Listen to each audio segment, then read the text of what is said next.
Good day everyone, I am Regine Miranduque and we are the group 3. So, we discussed about the contemporary dance. What is contemporary dance? So, contemporary dance is a style of expressive dance that combines elements or several dance genres include jazz, lyrical, and ballet. So, it emphasizes fluid movement, emotional expression, and storytelling through body. So, dancers often perform barefoot and use the floor as a part of their movement. So next, they discuss about the characteristic of contemporary dance. So the first characteristics of contemporary dance is expressive and emotional. So it is a type of dance that shows feelings and stories through body movement and facial expressions. So the dancer uses their actions or gestures and emotions to make the audience understands what they feel even without words. So for example, Niponita is the contemplative dance. So as you can see po dun sa mga dancers, they are telling a story like love or hope, sacrifice, or sadness using their body movement. Fluid movements. Fluid movements is part in the contemporary dance, which is in contemporary dance are smooth, continuous, and flowing motions that connect one step to another without sharp breaks. So yung fluid movements, like kung paano siya ginagawa sa contemporary dance is like katulad siya sa ballet. Which is, sa ballet kasi, while nag-perform dapat yung katawan natin is smooth lang siya and freely mo lang siya ginagalaw. Hindi mo dapat siya feel-force galawin yung katawan mo. Dapat freely mo siya gawin para tignan ka ng audience is maganda yung katawan mo and also malambot yung way ng movement ng steps mo. Ganon yung fluid movement siya. Smoothly yung step ng kapag sa contemporary dance. They show grace, control, and effortless transitions, often mimicking the flow of water. Example of fluid movements is a dancer smoothly rolling from the floor to standing without pause. So, yung binasa ko an example of fluid movements, which is smoothly and freely yung movements na ginagawa niya in terms na magsasayaw siya.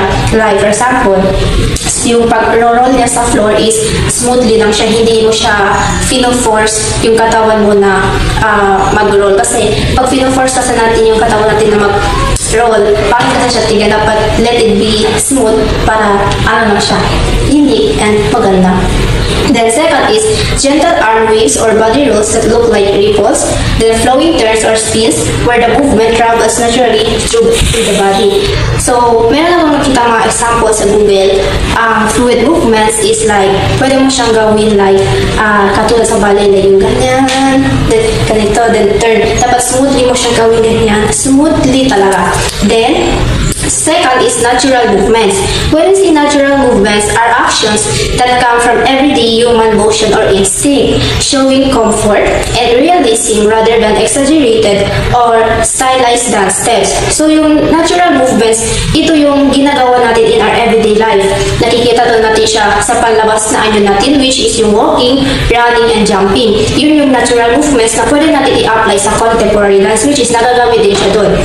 Then, these movements express emotions and are grounded in how people move naturally. So, through natural movements, na-express nila kung ano yung emotions or feelings na gusto nilang ipahiwatig for the audience. Like, for example, yung walking. Sometimes kasi, yung walking is my in-express silang karaniwang mga feelings in terms of dancing. For example, walking, running, or reaching out as if to touch someone.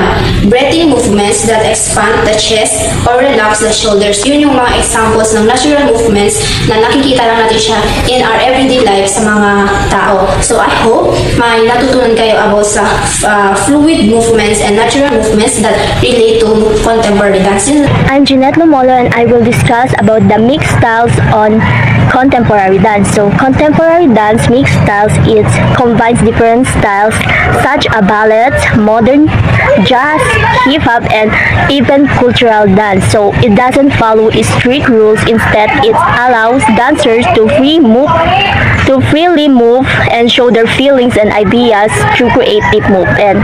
So mixed styles in contemporary dance look smooth, sharp, fast, or slow, depending on the story of music. It is dance styles that keep changing and grow as dancers create new ways to move. That's the mixed styles.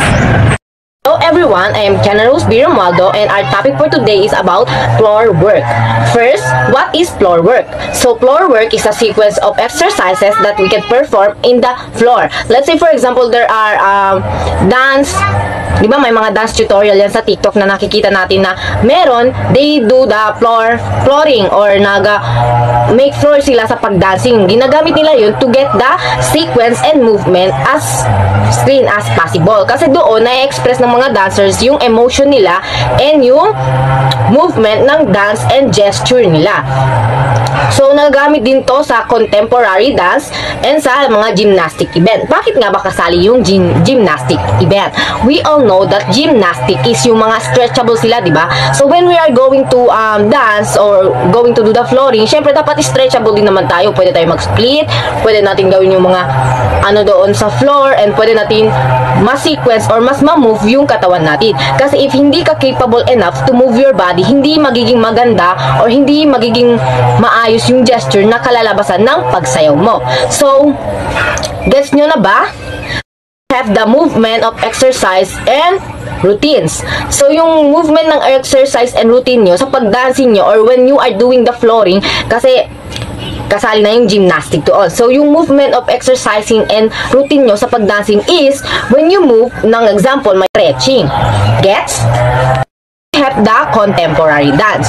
So, bakit nga ba kasali yung contemporary dance sa floor work? So, as what you can see sa both parties na gumagawa o sumasayaw ng contemporary dance, they are doing the flooring not just to emphasize the movement or the gesture of the dance kasi required, but also they're expressing their emotion and expression to the floor. So, by that, mas maayos at mas maganda tignan yung pagsayaw nila.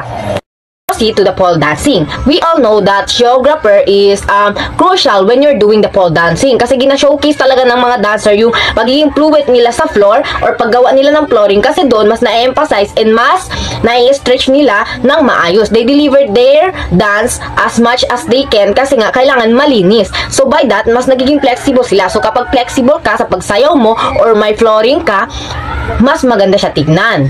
Mas malinis.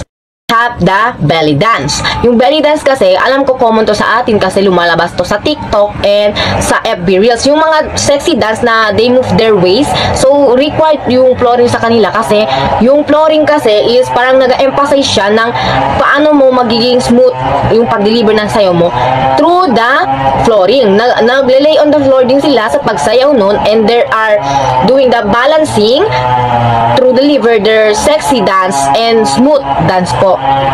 In conclusion, when we are doing the floor work, alalahanin nyo na gumagawa na din tayo ng exercises sa mga katawan natin. Bakit?